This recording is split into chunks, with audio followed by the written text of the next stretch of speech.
ગુજરાતમાં બોગસ ડોક્ટરો પર પોલીસે લાલ આંખ કરી છે, ત્યારે નવસારી જિલ્લા પોલીસે પણ અત્યાર સુધીમાં 9 જેટલા બોગસ ડોક્ટરોને ઝડપી પાડ્યા છે. તો નવસારી એસઓજીની ટીમ દ્વારા સાતેમ ગામેથી આયુર્વેદિક હોસ્પિટલના નામે એલોપેથીની પ્રેક્ટિસ કરતા બોગસ ડોક્ટરને ઝડપી પાડી હોસ્પિટલમાંથી 2.69 લાખનો મુદ્દામાલ કબજે કર્યો છે. નવસારી જિલ્લા એસઓજીની ટીમે હાલમાં જિલ્લાભરમાં બોગસ ડોક્ટરો પર તવાઈ કરી છે, જેમાં એક બાદ એક બોગસ ડોક્ટરો જિલ્લામાંથી ઝડપાઈ રહ્યા છે.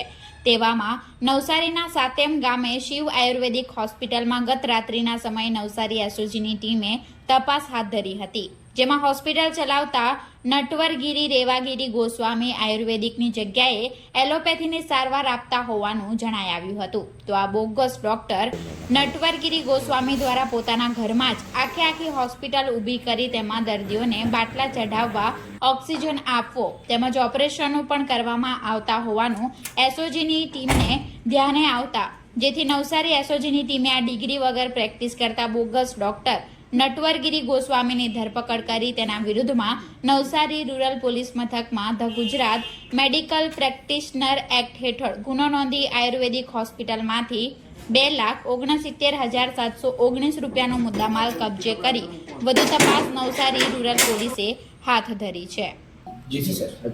ગઈકાલે નવસારી રૂરલ પોલીસ સ્ટેશનની અંદર એક બોગસ ડોક્ટરનું કેસ રજીસ્ટર કરવામાં આવ્યું છે, જેની અંદર આ ડોક્ટર શિવ આયુર્વેદિક હોસ્પિટલની આડની અંદર એલોપેથિક ટ્રીટમેન્ટ અને એલોપેથિક મેડિસિન્સ પોતાના પેશન્ટ્સને આપતો હતો. આ જો કેસ છે તે બીએનએસની કલમ 125 અને મેડિકલ પ્રેક્ટિશનર્સ એક્ટની કલમ 30 અને 35 મુજબ રજીસ્ટર કરવામાં આવ્યો છે.